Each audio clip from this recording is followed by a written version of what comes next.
Welcome to the RNL Revolution Nothing Less show. This is episode 27 on September 24th, 2020. We're coming to you from Los Angeles, California, and we're in our new studio. It's not yet decorated, but we're on the way to being able to produce more segments for you much more easily than constantly running around to get inside that old garage where we began.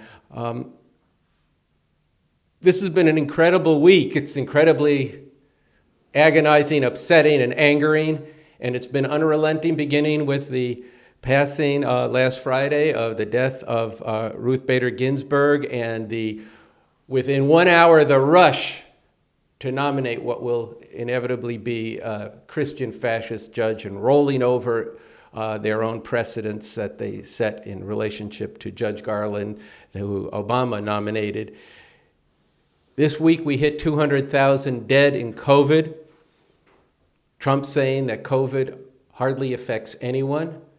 At the very time that 200,000 people were racked up dead, and at the same time as they took new and even more vicious measures against scientists and doctors in the health administration of this country to cover up the health measures that people need and the information they need. And as if that wasn't enough, the indictment, or really the lack of indictment, in the police murder, the absolutely outrageous murder in the middle of the night of Breonna Taylor. Now, 3 cops, innumerable bullets, banging on the door, wrong house, nothing to do with her. Not an indictment for murder, but for wanton endangerment on only one of the officers. This is Trump's America. Police unrestrained, police given a green light to murder black and brown people. A white supremacist society that's coming and barreling down on us. We're just a few weeks away. November 3rd, the election. Trump has said he's going to steal it. If he doesn't like the results, he's not leaving. He's told you this. They've taken measures. They've been out at the polls in their rallies that have intimidated people in the first voting.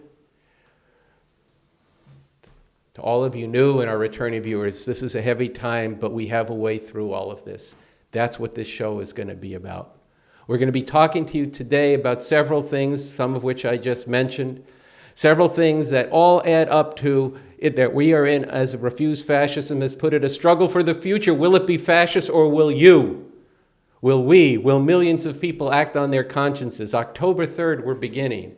Nonviolent protests that continue day after day, now through the elections, united by one demand, coming from many different places, many different religions, many different political persuasions, people coming out of different causes, environment, against war, for immigrant rights, Black lives, justice movements. And even more, millions of people who care about all of this, who aren't part of any social movements, but who don't want to live in a Christian fascist America. Starting October 3rd, Refuse Fascism is called for protests that continue every day, sustained, building in numbers to the point where we can drive this regime from power and where this election will not be stolen because the actions of the people will not allow it. So that's a big theme of today's show. And underlying it, we're going to get into a very important 3-part series from Bob Avakian, the revolutionary leader upon whose work we base this show, and whose work has created the foundation for a whole new way the world could be through an actual revolution. This show is produced in association with revcom.us, which is the website where you can find the work of Bob Avakian. And he's just done a 3-part series called Voting Will Not Be Enough. We need to take to the streets and stay in the streets, demanding Trump PENCE out now. We're going to be informing the show and discussing this 3-part series because it's what you need to know to be able to get out into the streets and change the world. So I am here with my co-host, Sunsara Taylor, on this day when we were excited by what we're planning to do and angered by what actually is. Yeah, it's good to be here with you today, Andy. Like you said, we just got the news about the non-indictment for murder of the pigs who killed Breonna Taylor. And right before we started filming, I was sharing with you a text message I got from somebody whose loved one was also killed by police. She said it was like being spit in the face and having her relative grave be spit on as well. The bitter insult. Yet again, in plain day, or middle of the night, but plain as day, this assassination of Breonna Taylor, a beautiful young woman with her whole life ahead of her. I mean, they charged her boyfriend that night. This is a really monstrous system. So I think it's so important that what you were saying about what we're bringing in this episode, what we're bringing in the show overall, that there is a way through this. It's not an easy way. And that's just one of the things that you mentioned, the death of RBG. We'll talk about that, Ruth Bader Ginsburg, in this episode. But there is a way through this. It's not an easy way, but there is a way, and that is what we're bringing as well in this episode. And it's going to require struggle, and it's going to require all of us. So I'm excited to get into this episode. Well, we should probably get right there. There's one thing we have to say before we get going, though, is we do want to thank everybody who tuned in. You mentioned that we're in our new studio. We had a very successful live stream fundraiser this past week, and in this studio, it was our debut event in this studio, and I want to thank everybody who tuned in and donated. And if you missed it, we still have it up on our channel at The Rev Comes on YouTube, so you should go and catch it. It shares a lot of the work that the National Revolution Tour has been doing. This show is part of that work, and it's there on our channel. You should check it out. And if you gave, thank you very much. Yeah, for me too. Thank you. And this is a show that is preparing for the time when we can make an actual revolution. And a big part of that today is taking part in the momentous and historic struggle to drive out a fascist regime. And we're focusing on that, this show, as part of preparing people for understand the nature of the system that we live under and how we can move to build up the forces for revolution, and why it's so important that right now we lead this nonviolent struggle to remove the regime, for without which any hope of progressive change will be made far more difficult, if it's even possible at all, in the short term. So with that, we should just run through what the episode's going to be. You are going to begin the episode with some commentary on Ruth Bader Ginsburg and the struggle around that. And then after that comes what?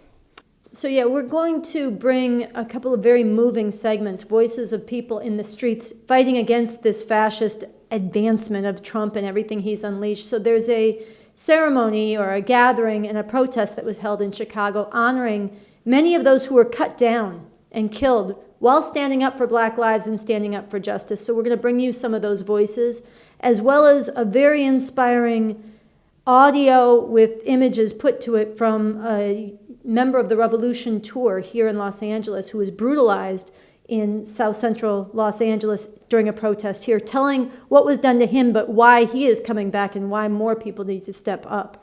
So that's going to be, I think that'll mean a lot to people to see.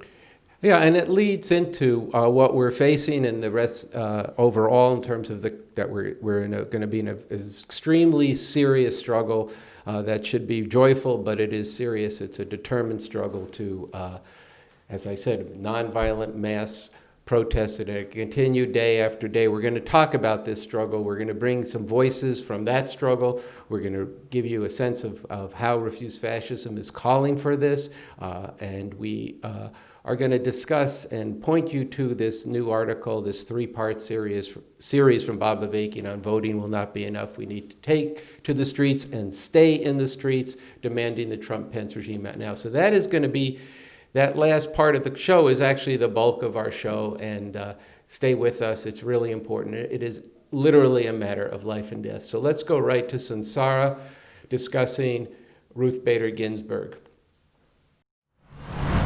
So I'm adding a postscript to the introduction to episode 27, as we learned just before we started recording today that the Louisville pigs were let off, not indicted. Not one of these three pigs who killed Breonna Taylor in the middle of the night last April were indicted for murder.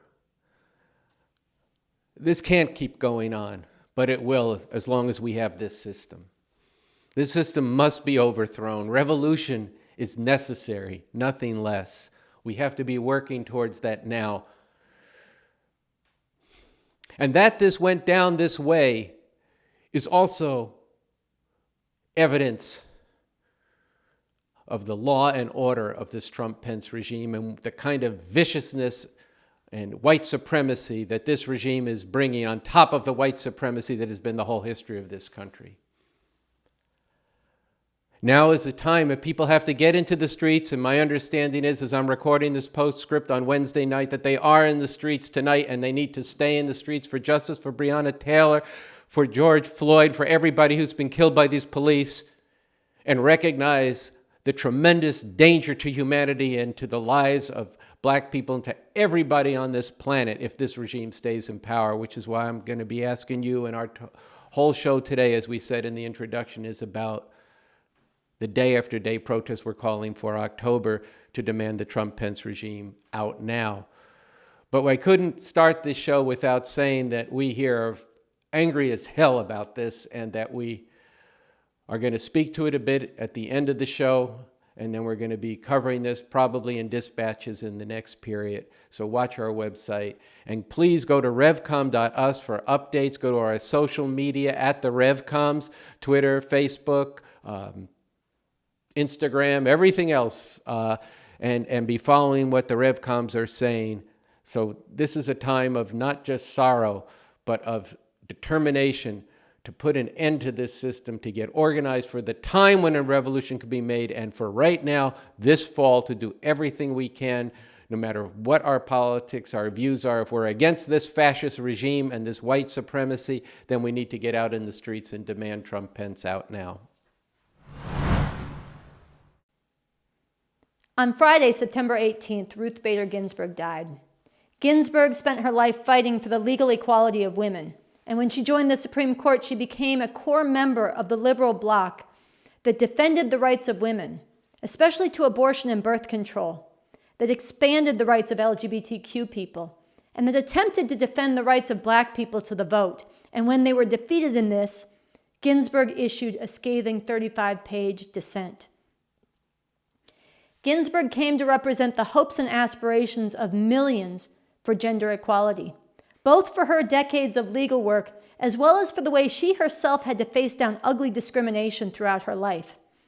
As just one example, one of her law professors, a man who later became the dean of Harvard Law School, gave her a raving recommendation to a judge who was looking to hire a law clerk. This professor wrote that Ginsburg had extraordinary self-possession, and that her qualities of mind and person would make her most attractive as a law clerk. The judge, who had never hired a woman in his entire career, refused to even call Ginsburg in for an interview, and this was typical. Her death has been taken very hard by millions. Her death also means that there is an empty seat on the Supreme Court, a court that was split almost down the middle between the liberal bloc and a bloc of judges who are extreme conservatives or outright fascists. And now, if Trump is able to fill this seat, it will secure a fascist majority on the Supreme Court for decades to come. And Donald Trump is on a rampage to ram this through in record speed, and the Republicans are falling in lockstep. It would be nearly impossible to overstate the stakes of this battle now unfolding. If they are able to secure a fascist majority on the Supreme Court, this will be a major leap in refashioning the highest court in the land into an instrument of fascist atrocity. Stacking the court in this way would serve shredding environmental protections aimed at slowing the destruction of the air, the land, the oceans, at a time when the West is burning, the South is drowning, millions around the world are being turned into climate refugees, and the Earth itself is rapidly approaching an irreversible tipping point. Stacking the court in this way would mean massively expanding the power of the executive, that is Donald Trump, to carry out his white supremacist program of repression and terror against black people, Muslims, Latinos, immigrants, and any and all who dare to stand up for those groups of people. Stacking the court in this way would serve completely dismantling the separation of church and state, turning the state itself into an instrument of fascist theocratic enforcement, stripping away the rights of LGBTQ people, assailing science, turning public schools into sites of religious indoctrination, and stripping from women the most basic protections of their right to control their own bodies and reproduction, through the right to abortion and even birth control. And in this way, enslaving women, forcing them to have children against their will and reducing them to property of men. This and much more is the program they are deadly serious about carrying out, and a majority fascist Supreme Court will be a major leap in that direction, again, for decades. But that's not all. Part of Trump's rush to lock in a Supreme Court appointment before the election is that he wants a fascist majority court before the votes are counted. Because a big part of Trump's plan to stay in power is to steal the election or to refuse to accept an electoral loss. He says it all the time. The only way he could lose, he says, is if the election is rigged. He's out there already stealing the election, and he is unleashing and preparing even greater levels of violence to stay in power, even if he loses.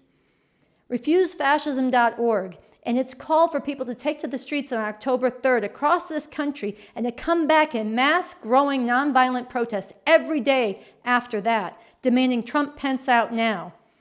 In their call, RefuseFascism.org has called what Donald Trump is doing a rolling coup. And they are right. And should we end up in a situation where the election is contested and thrown to the courts, these fascists want a majority on the courts to tip things in their favor. Ted Cruz said it openly. And just last weekend, Donald Trump did too. Now we're counting on the federal court system to make it so that we can actually have an evening where we know who wins, okay? Not where the votes are going to be counted a week later or 2 weeks later. Trump knows very well that most votes will not be counted yet on an election night, but many predictions suggest that he might be ahead in-person voters and he might be behind in mail-in voters. We don't know how it's going to turn out, but right there he's telling people he wants courts that are an instrument of suppressing millions and millions and millions of votes. For all these reasons, Trump must not be allowed to fill this seat on the Supreme Court. It is very positive that people came out by the thousands to mourn Ginsburg's death. It is even more positive that in some places, especially San Francisco, among the LGBTQ community, people didn't just come out to mourn, but they came out to march and to express their determination to fight a new appointee. We need much, much more of this. And we need to fight against any ounce of passivity among those who see the stakes now unfolding. And let's be very clear. Donating your money to the Democrats or to any of the organizations that are subordinate to and just appendages to the Democratic Party is not fighting this fascism. And neither is waiting for the elections. We need to be in the streets relentlessly with all the awareness of the lives and the future that is at stake. Even more fundamentally, the prospect in the very short term of a fascist majority Supreme Court underscores the urgency of the great historic imperative of our time, which is for millions of us, from every walk of life and different backgrounds, who does not want to see a fascist America, to come together and answer the call put out by RefuseFascism.org to go into the streets throughout October in massive numbers in nonviolent protest, again and again, as long as it takes, demanding Trump Pence out now. The struggle against a confirmation of a fascist judge to the Supreme Court can and must serve this. It must be a rallying cry to many more to join this, and we must fight for that to be the case. We need to invite all those in who see the stakes now unfolding with this battle over the courts to bring their skills, their energy, their desire to fight, their refusal to accept a fascist future, to come and join us in the streets demanding Trump Pence out now. The future is on the line, and the stakes just went up enormously. We need to be all in this fight like the future depends on it.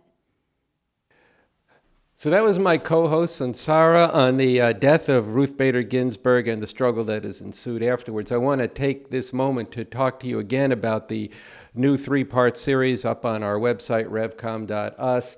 Voting will not be enough. We need to take to the streets and stay in the streets demanding Trump Pence out now. We've just put up part 3 of this that's called Trump's Fascism, More Blatant and Dangerous Every Day, How a Determined Fight and Massive Mobilization Could Defeat This. And he has a section in this current piece, in this section, part 3, on Ruth, taking off of and speaking to Ruth Bader Ginsburg. And he cuts to the core in this segment of what's behind the fascist Republican frenzy to appoint particularly a Christian fascist judge to the Supreme Court of the United States. And he says that there is what behind this is an unholy alliance between Trump and the Christian fundamentalists, who are the hardcore and driving force of this fascism.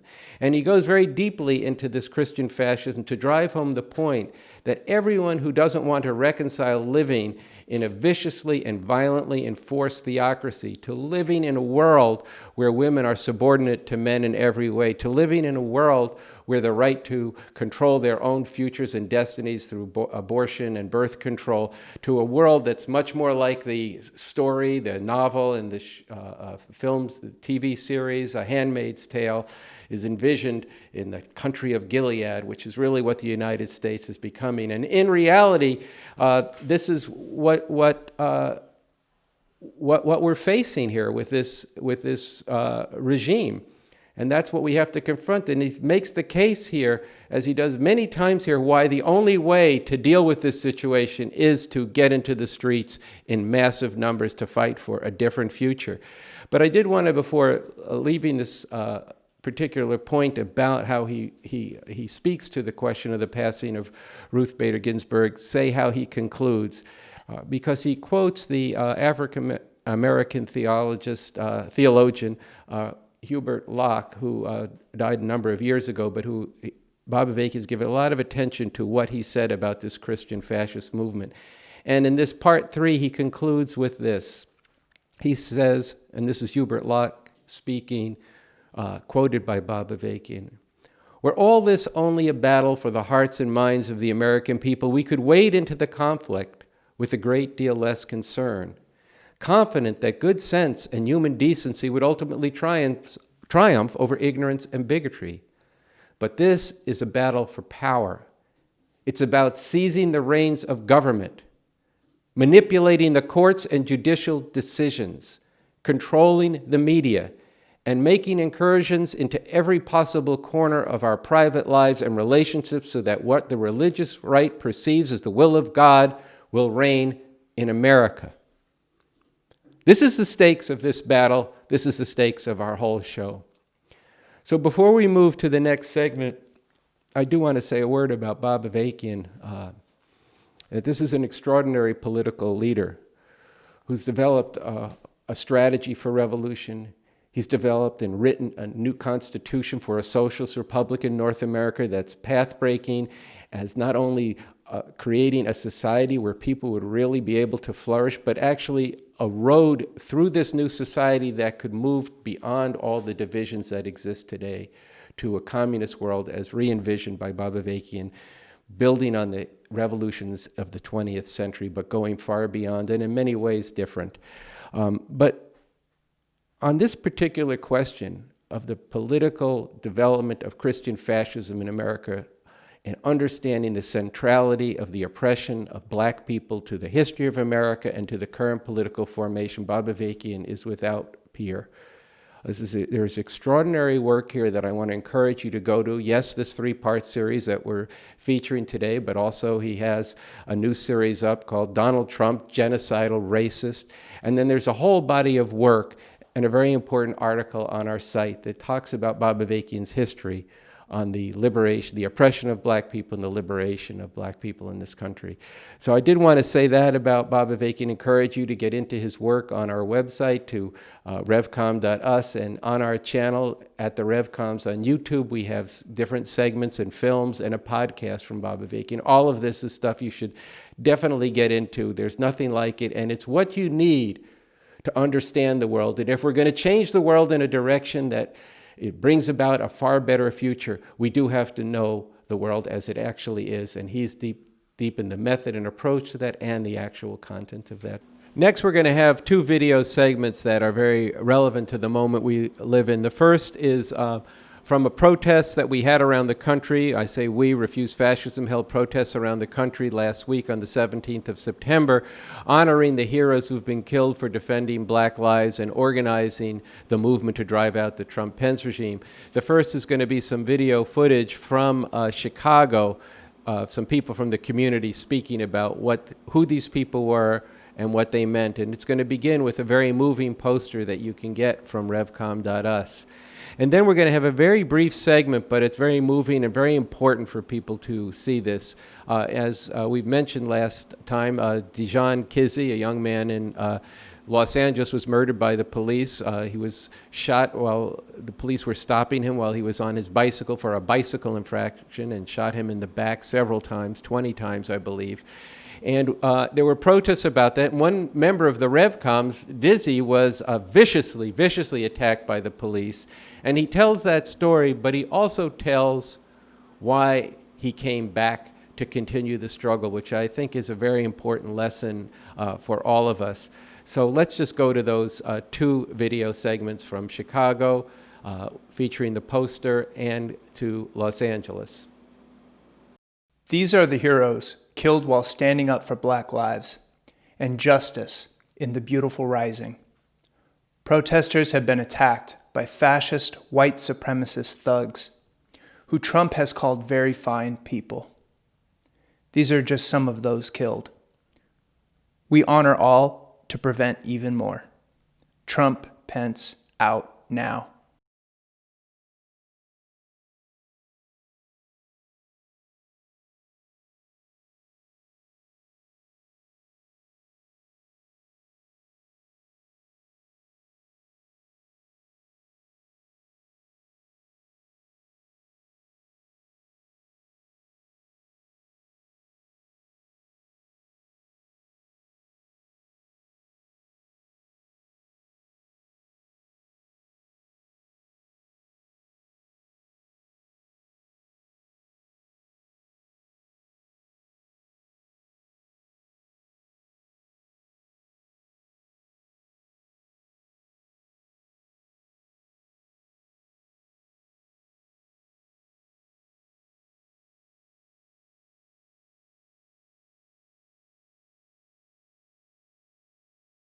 There is no greater gift than someone who would lay down their life for you.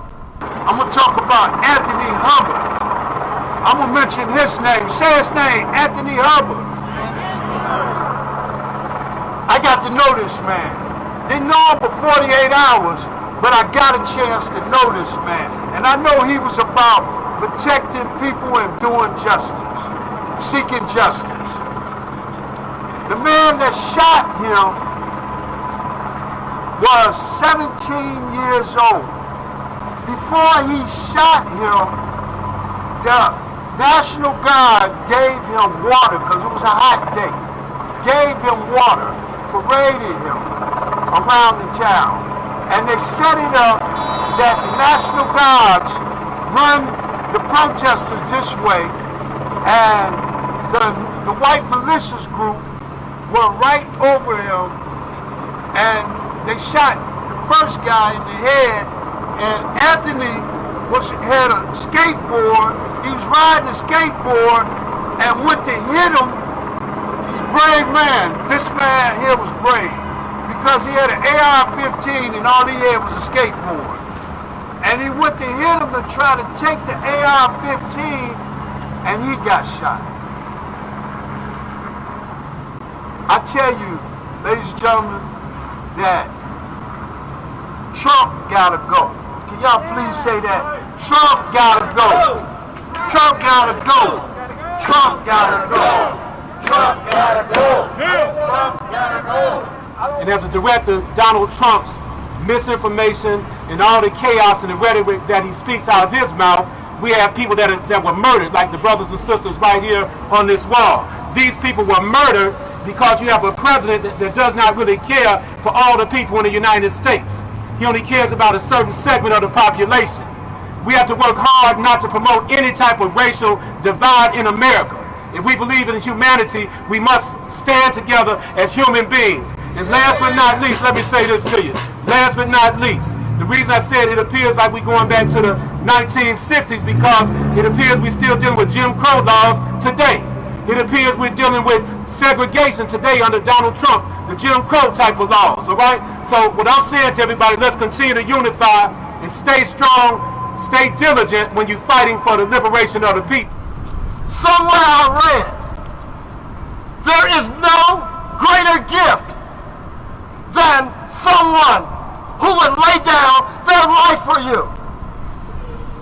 These brothers and sisters behind us, they gave the most precious gift to our beautiful struggle.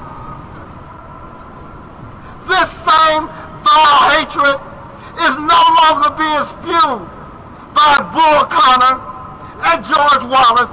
It is being spewed by Trump and PENCE.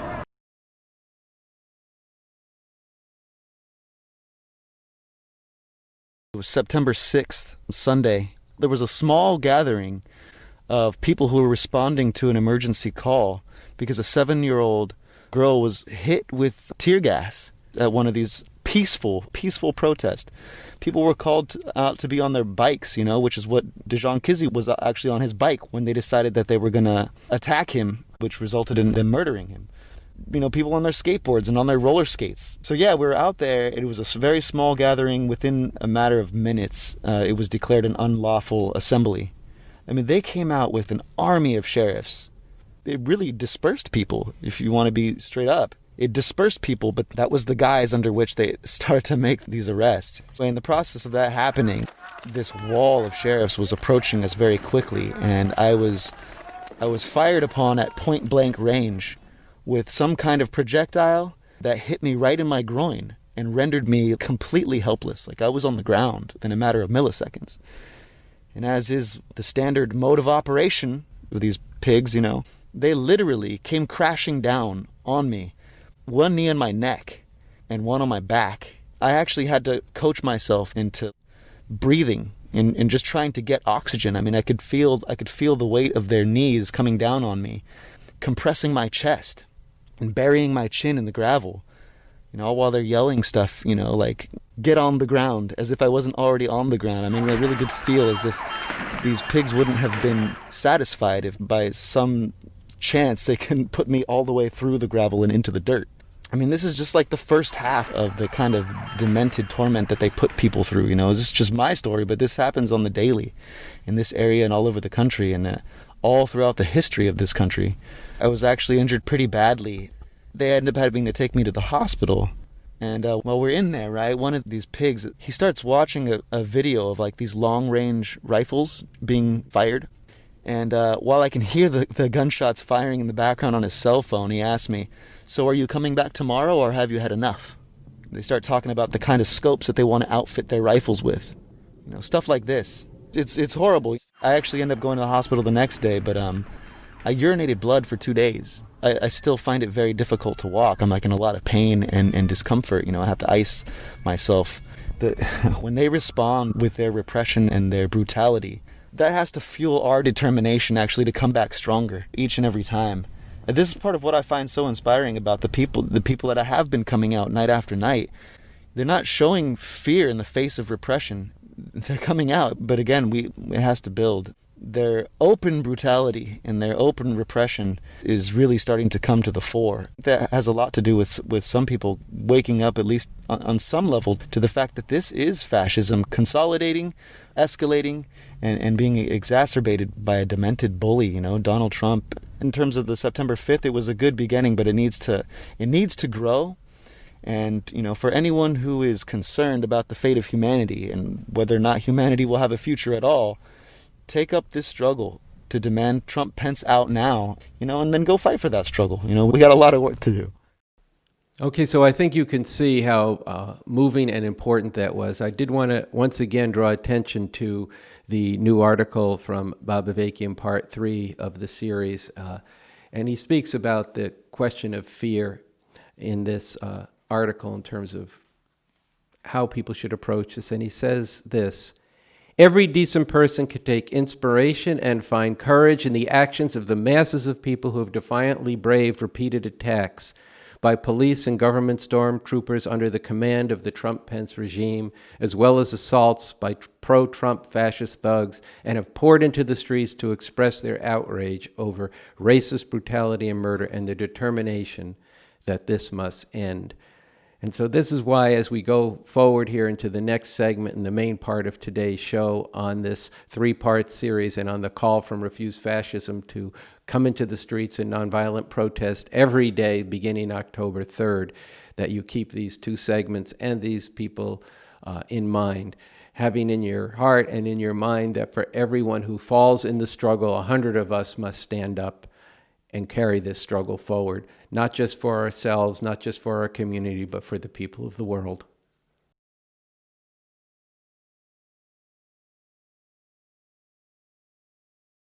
It's on. The struggle for the future. Will it be fascist, or will we act on our conscience? October 3rd, we begin. Nonviolent protests that continue day after day, from now through the elections, united by the demand, Trump-Pence out now. We face a rolling coup, barreling to the showdown on November 3rd. The Trump-Pence regime has said and shown they will not abide by an election they lose. It is the regime, Trump, Pence, Barr, who have raised the specter of insurrection and sedition. It is the regime that is tearing up the rule of law. It is the regime that demonizes and brutalizes immigrants, Black people, Latinos, Native Americans, women, LGBTQ people, the media, and peaceful protesters. It is the regime that opposes science, leading to a country and a planet burning and drowning, and to an unconscionable, unnecessary death and illness from COVID. We face a critical crossroads. The hour is late, but not too late. Relying only on our voting will lead to disaster.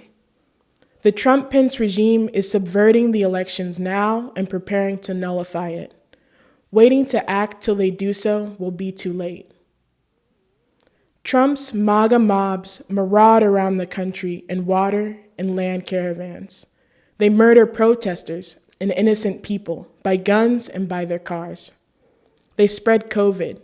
They are inflamed with passionate reactionary intensity, all for the purpose of rousing their followers and intimidating and demoralizing all who should be standing up for justice. Now we must act.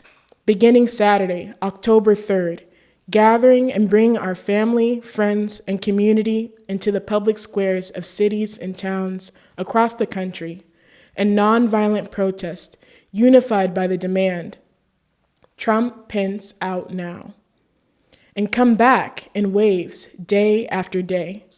This is possible. We saw this in June and early July, where people came out every day for justice for Black lives. Now, that struggle and every struggle and the lives of millions of people hang in the balance. In our diversity, with our multiplicity of causes and demands, we must come together and reach out to others to join us, recognizing that should the Trump-Pence regime remain in power, it will be a disaster for every just cause, and most of all, for the lives of people here and around the world. We will act on our principles, modeling the worlds we aspire to in contrast to the bigotry and hatred of this fascist regime. We will act together with creative joy and with the conviction and courage of standing together, not only for ourselves, but for all humanity. In the name of humanity, we refuse to accept a fascist America.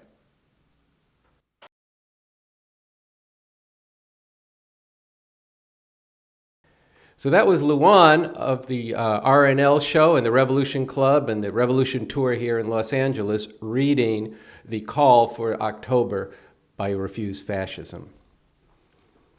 So we're going to be getting into that in this segment and into the new piece from Bob Avakian that I referenced at the top of the show. But first I want to play a a short film clip, about 5 minutes, from Joshua Shanes, who's a professor at the College of Charleston in Charleston, South Carolina, and is a professor of Holocaust studies, which is a field of study that looks at what happened to the Jewish people during the Nazi regime in Germany. So let's look at this, and then we'll come back and discuss it.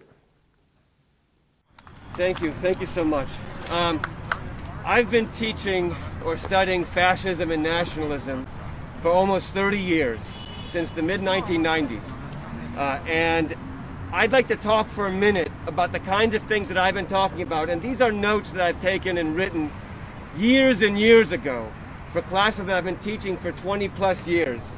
And I talk to my students about what does it mean to be fascist? What exactly is fascism? And I try to explain to them a nexus of ideas that they want to see. So what are some of the ideas they want to see with fascism?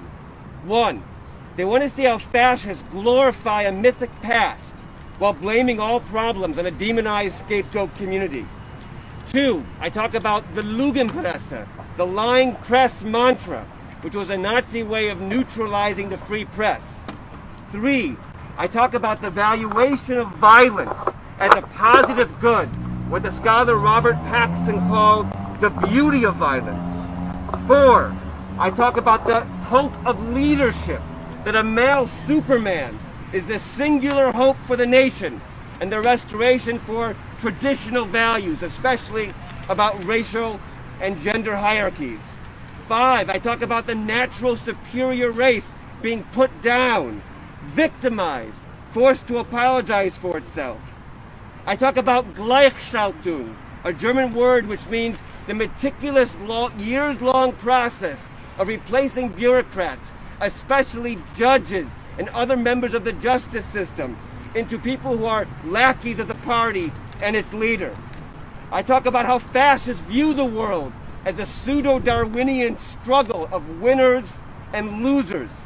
I talk about the attacks against homosexuality, against gender sex research, and against sexual deviance, about the tendency of fascists to ally with other authoritarians and other dictators and against liberal democracies.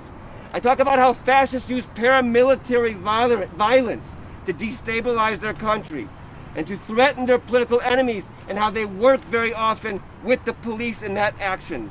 And finally, I talk about how fascists always come to power having only a large minority of support, but put over the top by so-called traditional conservative elites who prefer the fascists to the progressives.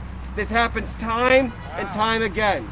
And if you read, for example, William Sheridan Allen's classic microstudy of the town of Nordheim, how does this town fall to Nazism? And he writes the following, quote, "What was needed in Nordheim to stop the Nazis was a political coalition of the decent people who, regardless of party, failed to recognize that whatever it promised, Nazism was an indecent thing. That such a coalition never developed was the main reason Nazis got into power." And finally, we talk about the surge of Nazi popularity in the mid-1930s and segue to the Holocaust, to the 1940s, which was not inevitable.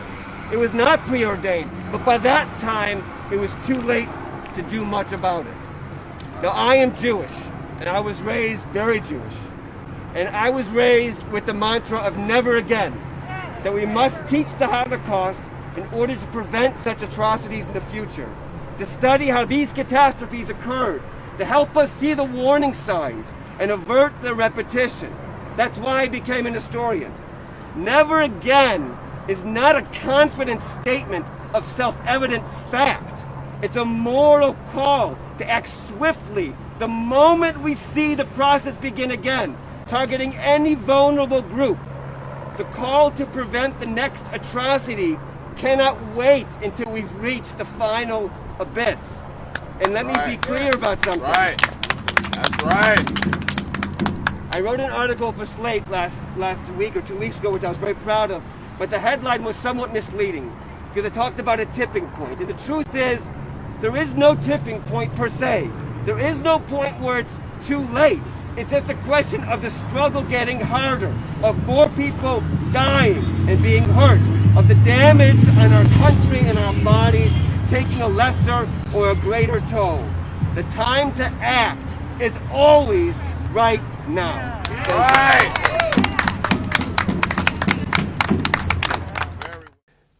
This is fascism, and there is a way to stop it. This is the mission that we all must be on, new viewers, old viewers, and everyone who cares about justice. Refuse Fascism has called for nonviolent protests that continue day after day, beginning October 3rd and going on through the elections, united by the single demand, Trump-Pence out now. I'm here with Sunsara Taylor, my co-host, and we're going to be getting into this. But first, I'm going to say a few more words. Look, we just heard Joshua Shane at the rally in Chicago, and there's much in what he says, but I just want to highlight 2 points. One, he speaks of a small town in Germany and what a scholar said about it when he said that what was necessary to stop fascism then was a political coalition of the decent people. This has some relevance to what we're talking about for October. We need you to be in this. We need everyone who cares about justice, who is outraged by the separation of children from their parents on the border, the concentration camps on the border, the continuing murder of people by the police, black, brown, Native American, concerned about the environment, see the danger of the continuing lies and disregard of science is meant to people here and around the world. Everyone who cares about justice and who can see the great horror that's coming needs to be out in the streets. So it is a coalition, not just of political groups, not just of religious groups, all of that, but a coalition of the decent people, as he says. And the second point I want to draw attention to is when he said, Joshua's point was that there's no preordained point where it becomes too late, but it's a question of the struggle getting harder with more death and suffering, and that the time to act is always now. Always now. That is a point I agree with, and that is a point that it's one sense I wish people had joined with us when we called for this in 2017, but now is not too late, and the time is now, which is why Refuse Fascism has called for meetings this weekend to prepare for October 3rd. And again, this broad array of people need to be out at these meetings.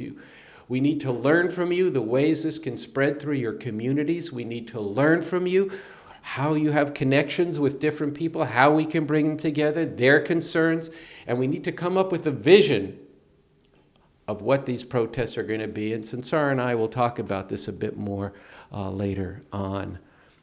Today we want to emphasize on the RNL Revolution Nothing Less show, and we can't emphasize this enough, the importance of people getting into the 3-part series by Bob Avakian. Voting will not be enough. We need to take to the streets and stay in the streets demanding Trump-Pence out now. This is a 3-part series.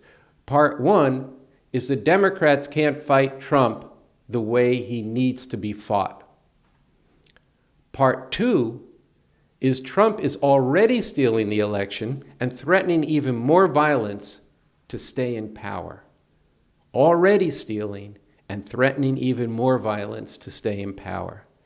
And part 3, Trump's fascism, more blatant and dangerous every day, how a determined fight and massive mobilization could defeat this. Last week I spoke about part 1, the Democrats can't fight Trump the way he needs to be fought.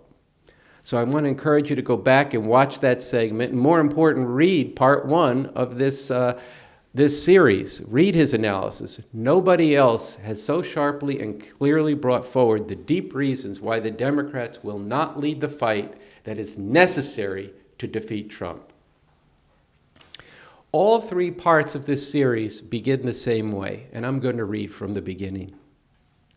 It begins within the statement by Bob Avakian, August 1st, 2020, on the immediate critical situation, the urgent need to drive out the fascist Trump-Pence regime, voting in this election, and the fundamental need for revolution. Bob Avakian spoke to this important point, quote, "At this critical hour, every appropriate means of nonviolent action must be utilized to remove this regime from power.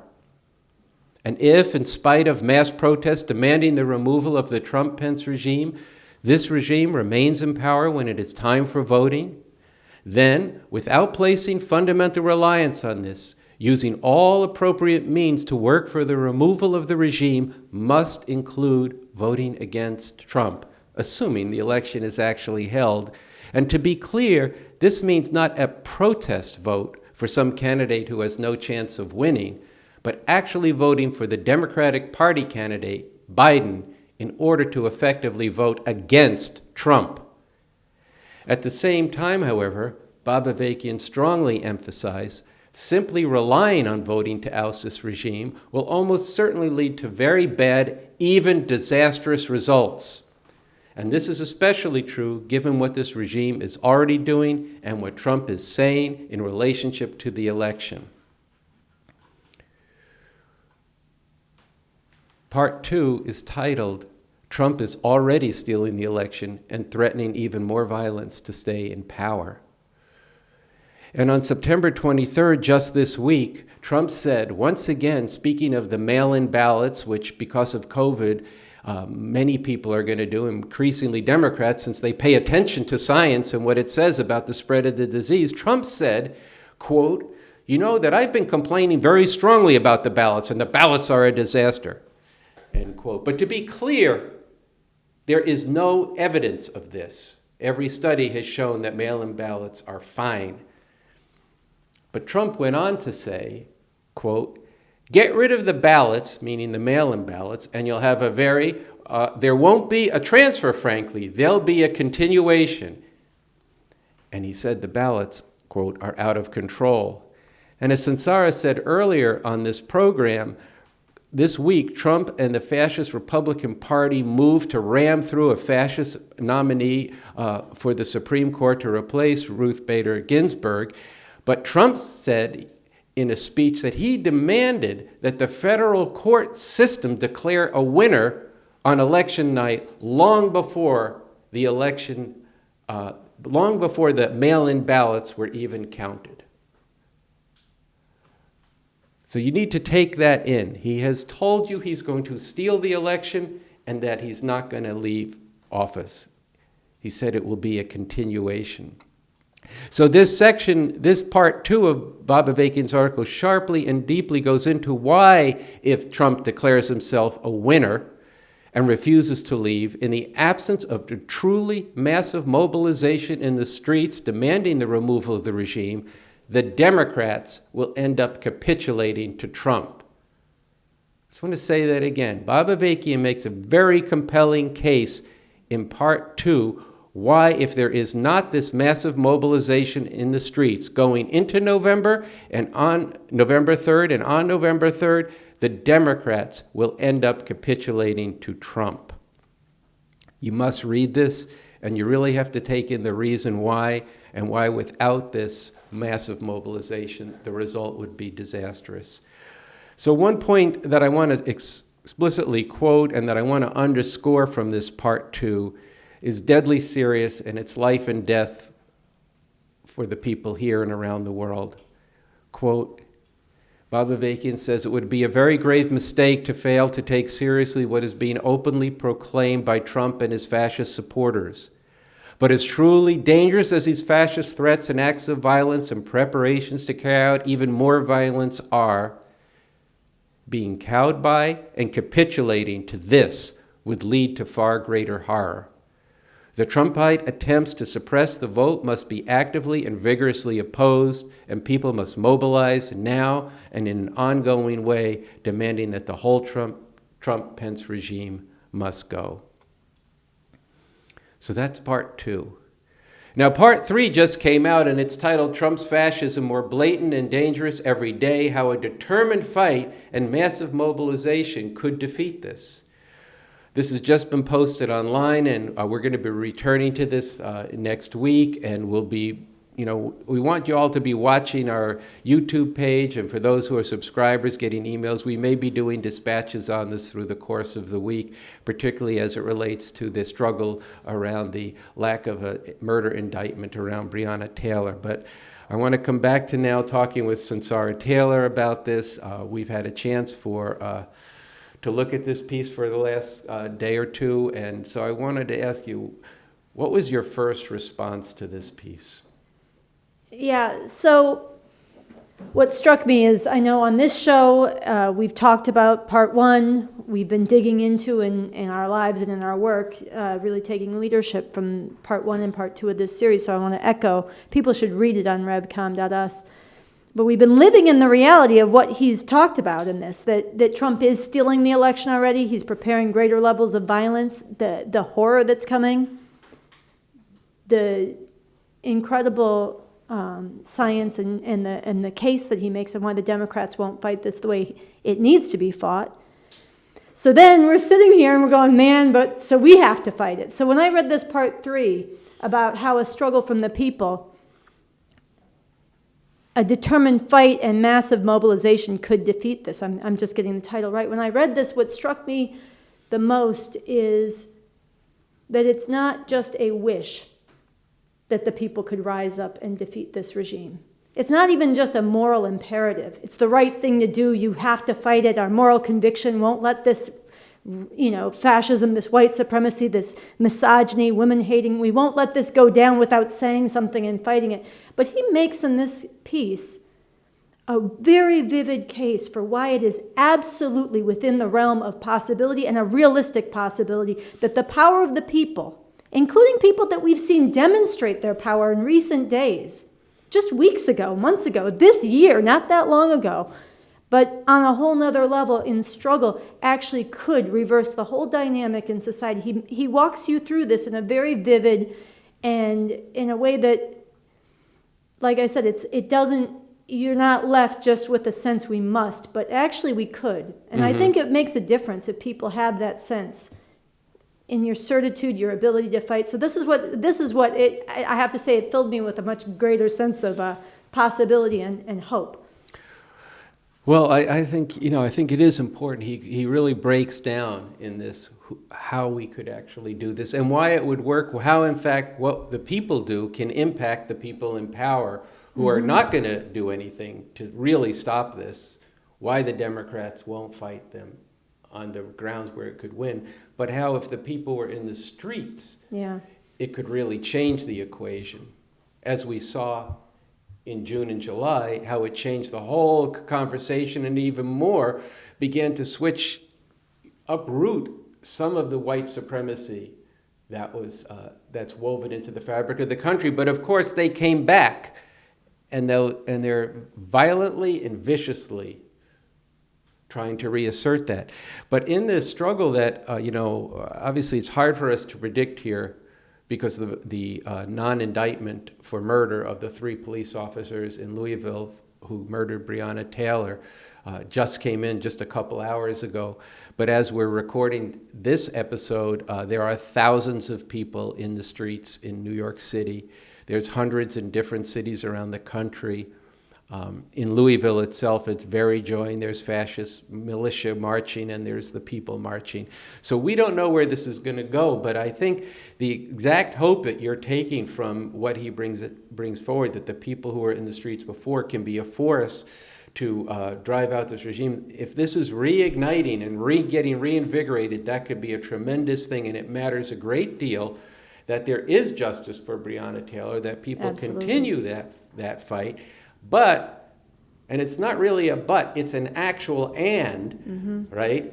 And at the same time, I think that people do recognize in their hearts and in their thinking that if this Trump-Pence regime stays in power, it's going to crush these struggles, as they've already begun to do. So it's really, as Refuse Fascism has put it, a both-and situation. We both got to be in the streets now for justice for Breonna Taylor, as well as still for George Floyd and Ahmaud Arbery and everybody else who's, and as well as the people we mentioned earlier in the show who've been killed by these fascist mobs, and there needs to be justice there too. People need to be out there for that, and they need to be preparing to come out every day.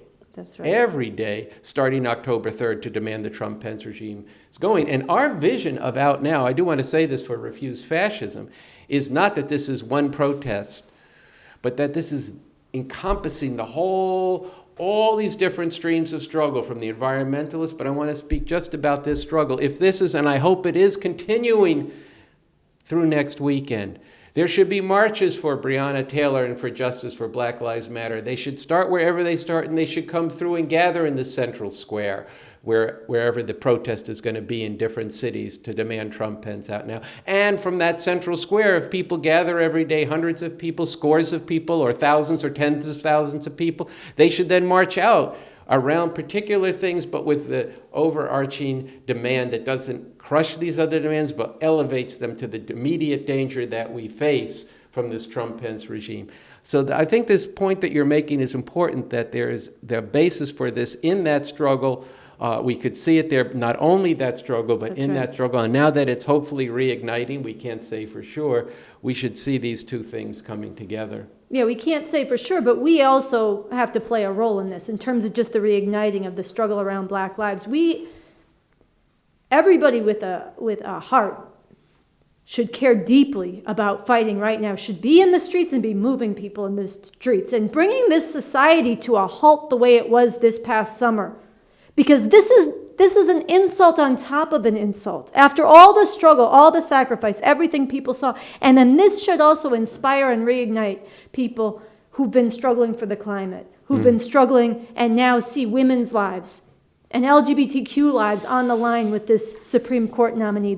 There is a way that all these things really are coming to a head, and they are bound up. They're important in their own right, and they're bound up with removing this regime, driving it out. So there's one more thing I wanted to say about this piece, which I do think, this piece from part 3 from Bob Avakian, which I do think, look, everybody should take a hold of it. Read it and take a hold of it. I feel that it's very strategic in its analysis of the situation we face, and it's also very practical and applicable.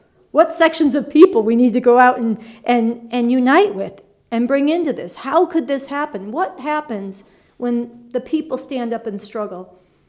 And how, through the struggle from below of people for justice, how some of the very forces who right now the Democrats won't fight the way they need to fight, but how they can be compelled to take a stand that they wouldn't have before.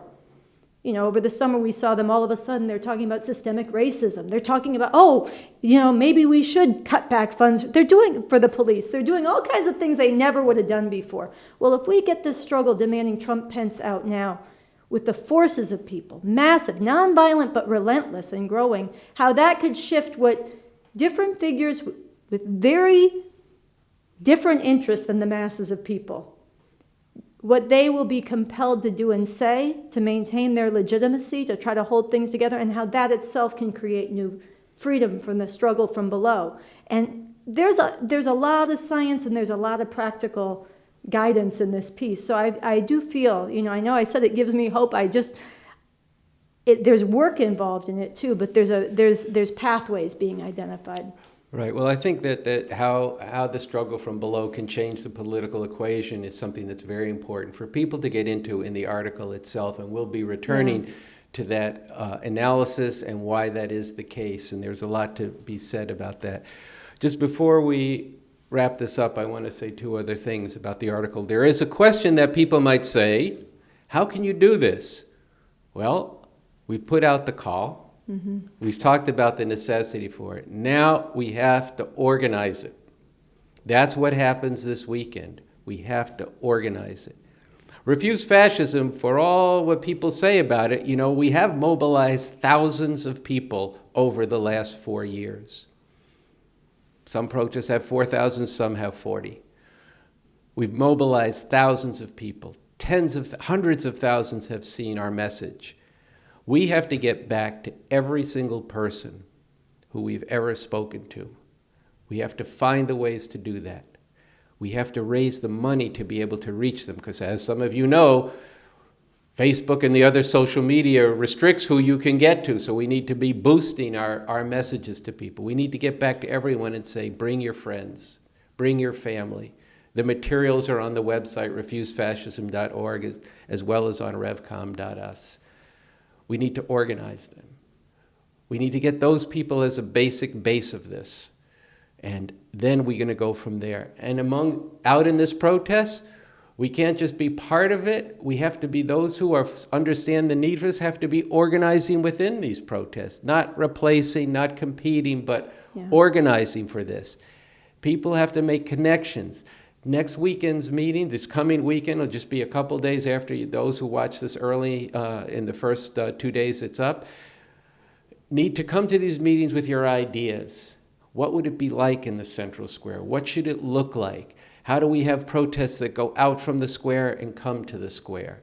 What does it mean to take to the streets? In the square itself, should we show movies at night where people could learn stuff about what these kinds of struggles involve? There'll have to be food, there needs to be medical supplies, there needs to be water, there needs to be law students and legal advisors. All of this needs to come together, and it's pointed to in this article. Just to close this out, because I know we're running late, I do want to just conclude with the very last paragraph of this article from Bob Avakian, part 3 of the series.